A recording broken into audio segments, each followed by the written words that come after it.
Kung nahihilig ka na sa pagbabike at naghahanap ka ng mga kagrupo para makasama sa ride, narito ang 10 uri ng siklista na makakasalamuha mo sa daan. Dapat hindi ikaw yung number 7. Dahil sa nakakahiligan mo ng pagbabike, nag-search ka ng mga cycling groups sa Facebook para naman mapasali ka sa isang grupo. Sabi mo, mas enjoy ang pagra-ride kung may kasama ka sa daan. Sakto namang nakita mo ang isang Facebook page ng mga siklista. Kaya agad kang nag-inquire dito. Mabait naman sila at approachable, kaya nakasali ka kaagad at napasama ka sa isang meet and greet yaya ride. At naset na nga ang ride. Pagkadating mo sa meetup location, nakita mo ang mga nakausap mo nung ikaw ay nag-i-inquire at iba pang mga baguhan din sa grupo. At pagpatak ng alas 6 ng umaga, nagsimula na kayong kumadyak at dito mo nakita ang iba't ibang uri ng mga siklista.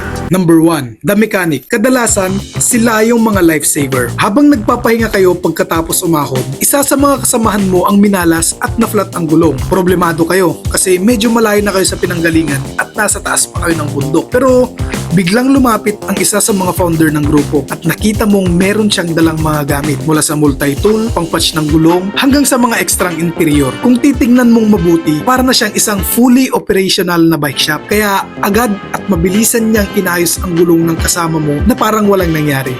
Number 2, the commuter. Sila yung nagra-ride hindi para mag-enjoy pero para pumuntang trabaho. Pagkaalis nyo sa meet-up location, meron kayong nakasabayang siklista. Pero nagulat kayo kasi kakaiba yung bike niya. Malit ang gulong, walang triangular tubings at may busina pang ang nakakabit. Kaya tinanong mo kung bakit kakaiba yung bike niya at kung sasali din ba siya sa grupo. Sagot niya, folding bike raw ang tawag sa bike niya. Komportable raw ito, matulin at madaling dalhin. Kaya sakto raw pumasok sa trabaho. Dagdagan tuloy ang mga uri ng bike na alam mo. Number 3, the chill ride. Kadalasan, sila yung mga budol. Pagkalis nyo sa kung saan kayo nagpahinga, tinanong mo ang isang founder ng grupo kung malapit na ba kayo sa pupuntahan nyo. Sinagot ka naman niya na malapit na raw at konti na lang. Dagdag pa niya, chill lang daw ang daan at sakto para sa inyong mga baguhan sa grupo. Pero ang hindi mo alam, siya pala ang namimili ng ruta. At kadalasan sa mga pinipili niya, puro ahon talaga. Naku! Nabudol ka, boy! Number 4, the newbie. Ang mga baguhan sa pagbabike at kadalasang nabubudol. Sa pag-uusap nyo ng founder, narinig ng isang kasama mo ang usapan ninyo, kaya umasa naman siyang malapit na talaga at banayad ang daan. Kaya tumaas ang moral at binigay niya ang best niya para makasabay sa inyo. Pero unti-unti na niyang nararamdaman ang pagod at pagkalaspag hanggang sa hindi na siya makadikit at yun na nga, nagsimula ng magtulak. Number 5, the racer. Sila yung tinuturing lahat ng ride na karera. Habang kayo ay pasuko na at sobrang nahihirapan sa taas ng ahon, biglang kumalas ang isang kasama nyo na parang nakikipag-unahan na may hinahabol. Sabi niya, mabagal daw ang pacing nyo at hindi siya sanay, kaya mauuna na raw siya at mag-aantay sa taas. Gusto daw niyang mauna, total parehas lang din naman kayo ng pupuntahan. Kaya yun, nauna siya. Number 6, the veteran. Sila yung mga wag na wag mong iismulin kasi mas malakas pa sila sa kalabaw. Habang patuloy kayong umaahon, bigla kayong nagulat nang may biglang isang siklistang lumagpas sa inyo. Sobrang gulat nyo, nagtinginan kayo kung sino sa grupo nyo yon.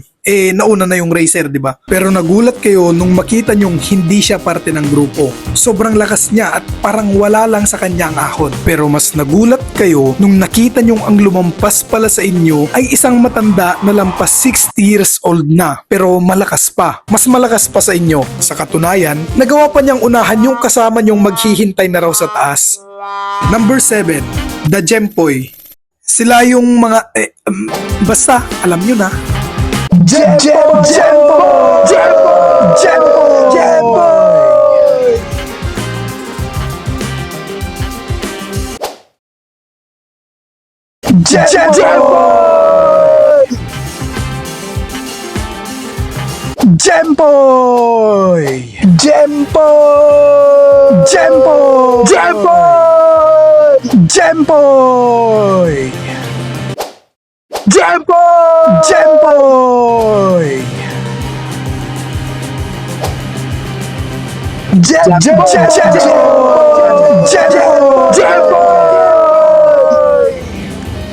Malayo ang piniling ruta ng founder nyo. Matarik ang daan at talagang kakailanganin ng paghahanda kung gusto mo itong mapuntahan. Pero laking gulat mo nung may madaanan kayong isang siklistang walang helmet, nakatsinelas at nakapagitna sa kalsada. Pero ganun pa man, Binati niyo siya kasi common sign of respect yun bilang isang siklista. Pero para sa kanya, wala lang, ni hindi nga niya kayo pinansin. At nung lalampasan niyo na siya, bigla siyang sumigaw na, "Ang yayabang niyo, porket magaganda lang yung bike niyo?" Okay. Number 8, the Takas Rider. Sila yung mga low-key kasi hindi sila nagpaalam. Pagkatapos ng matinding ahonan at chill ride kuno na daan, nakarating na kayo sa inyong destinasyon. Lumapit ang founder ninyo nang tumatawa-tawa. Kinamusta niya kayo kung ayos ba ang pinuntahan ninyo at pabiro niya pang sinabi na sobrang banayad lang daw ang mga dinaanan nyo. Kahit may halong inis, tuwang-tuwa ka pa din kasi kahit nabudol kayo, sobrang nag-enjoy ka sa ride. Pagkatapos nun, inipon kayo ng mga founder para sa isang group picture para may post at may tag daw kayo sa page bilang pang-welcome sa mga bagong kasamahan sa grupo. Kaya excited kayo at pumayag kayo kasi sa wakas, kasali na kayo sa grupo. Pero isa sa mga kasamahan ninyo ang ayaw sumama. Sabi niya, wag daw siyang isali at itag sa mga picture. Nang marinig mo ito, nagulat ka kasi ayaw ba niyang sumali sa grupo? Bakit pa siya sumama? Kaya tinanong mo siya kung bakit ayaw niya. Sagot naman niya, hindi raw siya nagpaalam at ang paalam lang niya ay malapit lang ang pupuntahan niya. Takas pa more! Number 9, the Lamon Rider.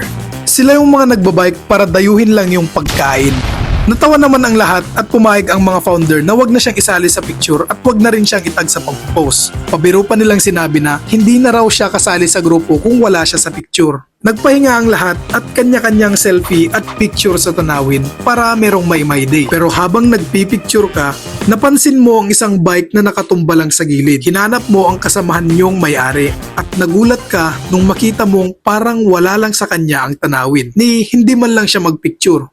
Kaya nilapitan mo siya at tinanong kung bakit parang hindi siya masaya. Pagkain lang daw ang habol niya sa pinuntahan nyo at medyo nadismaya siya nung makita niyang parang hindi naman ganun kasarap ang mga pagkain dito. O diba? Food is life. Ang panghuli, number 10. Maganda ang bike pero basta yun, alam nyo na. Pagkatapos nyong magpahinga at kumain, napagdesisyonan nyo ng umuwi. Total magtatanghali na rin naman. Kagaya ng enjoyment mo nung papunta, ganun din ang naramdaman mo noong pauwi na. Hapon na nung makauwi ka ng bahay. Pagod at laspag ka man, okay na okay lang kasi nag-enjoy ka at nakasali ka sa isang cycling group. Sabi mo, saka ka na magpo-post pagkatapos mong maligo pero nakatulog ka at gabi na nung magising. Kinuha mo agad ang cellphone mo para mag-post sana pero nainis ka nang makita mo ang sunod-sunod na post ng mayaman at mayabang mong kapitbahay ng mamahaling bike niya. Ultimo pagpunta niyang palengke, minamay day niya, todo post din siya sa mga long ride niya kuno kahit alam mo namang sinasakay niya sa sasakyan niya yung bike niya at bababa na lang para magpicture. Kapag inaaya mo naman siyang magbike, laging may dahilan o may lakad daw. Oo, alam ko maganda yung bike niya, ayaw ko na lang mag-talk. At ayun, pinost mo na yung picture niyong nag-ride. Sa wakas, kasali ka na sa isang grupo. Dahil sa kasali ka na sa isang grupo ng mga siklista, nalaman mo na meron talagang iba't ibang uri ng mga bikers na makakasama at makakasalamuha mo sa daan. Merong mga matitino at meron din namang may pagkaloko-loko. Pero ganun pa man, kahit magkakaiba-iba kayo ng pananaw bilang isang siklista at kahit iba-iba ang mga grupong sinalihan nyo, pinagkakaisa-isa pa rin kayo ng hilig nyo sa pagbabike. Hindi mahalaga kung alin ka sa 10 yan, basta dapat palagi nyo lang irespeto ang mga batas sa kalsada at ang mga kapwa nyo siklista. Pero sana, hindi ikaw yung number 7. Ikaw, sino ka sa kanila?